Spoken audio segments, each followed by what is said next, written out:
नमस्कार, मैं doctor Ranjana Singh, consultant dietitian and the cosmetologist Ghaziabad से।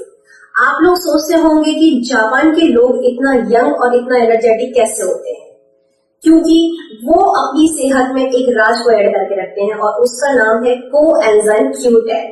जी हाँ, यही उनकी हेल्थ का एक सबसे बेसिक पिलर होता है, जबकि हम इंडियंस लोग सिर्फ कार्बोहाइड्रेट और प्रोटीन और फैट की कैलकुलेशन तक ही जाकर के सीमित हो जाते हैं। बात करते हैं आखिर ये कोएंजाइम Q10 है क्या। देखिए, हमारा शरीर बहुत सारी सेल्स से मिलकर के बना होता है। इस सेल्स में माइटोकॉन्ड्रिया होते हैं और माइटोकॉन्ड्रिया को सेल्स का पावर हाउस के नाम से जाना जाता है, जिसमें कोएंजाइम Q10 खुद से जनरेट होता है। ये हमारी बॉडी खुद बनाती है।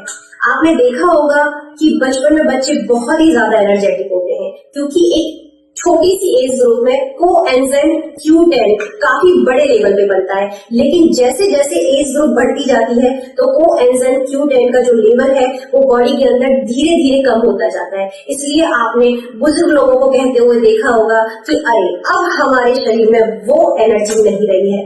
लेकिन आजकल के बुजुर्ग नहीं, ये हमारी यंग जनरेशन के लोग भी कह रहे हैं कि अब हमारे शरीर में वो एनर्जी नहीं रही है। क्यों? क्योंकि कोएंजाइम Q10 एक तो स्ट्रेस लेवल की वजह से, एक डाइट को हम प्रॉपर वे में नहीं ले पाते हैं उसकी वजह से कोएंजाइम Q10 एक जल्दी एज ग्रुप में बढ़ना कम हो गया है। तो इसलिए आज से ही कोएंजाइम Q10 को हम अपने डेली रूटीन में शामिल करते हैं। खाना खाने के 1 घंटे के बाद और रात में डिनर करने के 1 घंटे के बाद ये कोएंजाइम Q10 लेना चाहिए। बात करते हैं कि कोएंजाइम Q10 लेना किन किन लोगों को चाहिए। सबसे पहली बात, कोएंजाइम Q10 यह एक एनर्जी बूस्टर का काम करता है। तो जो लोग जिम जाते हैं, एक्सरसाइज करते हैं, उनके लिए एक नेचुरल सोर्स है, एक सप्लीमेंट है Q10 का। सेकेंड पॉइंट, डायबिटिक पेशेंट्स को आपने कई बार देखा होगा कहते हुए कि पैरों में बहुत ज्यादा झंझनाहट हो रही है, बॉडी में वीकनेस आ रही है। इसकी वजह से Q10 उनकी बॉडी की वीकनेस को कम करता है। थर्ड पॉइंट अगर मैं बात करूं तो इनफर्टिलिटी पर, अगर मैं अपने पेशेंट्स की बात करूं तो आज की डेट में 60 to 70% फीमेल्स इनफर्टिलिटी की प्रॉब्लम से बहुत जूझ रही है, जिसमें पीरियड्स का टाइम से ना आना, PCOD जैसी बीमारियां, हार्मोनल इम्बैलेंस जैसी बीमारियां, और सबसे बड़ी टॉप पे लेकर के अगर मैं जाती हूँ तो इनफर्टिलिटी की प्रॉब्लम। ये भी हमारे Q10 एंजाइम जो है इसमें बहुत ही अच्छा और पॉजिटिव पार्ट प्ले करता है।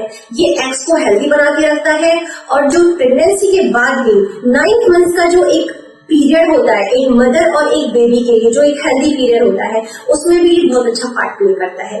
तो मैं कहूंगी अगर आपको एक बहुत ही अच्छा एनर्जेटिक बन के रखना है, अपने इम्यून सिस्टम को स्ट्रॉन्ग बना के रखना है, या फिर इनफर्टिलिटी के लिए जो भी महिलाएं जूझ रही हैं उनको एक बहुत ही अच्छा स्वास्थ्य के लिए पार्ट प्ले करना है, तो उसके लिए आप Q10 एंजाइम को अपनी डाइट में, अपने सप्लीमेंट्स में एक पर डे के हिसाब से शामिल करें। स्वस्थ रहें और स्वस्थता को बनाए रखें। धन्यवाद।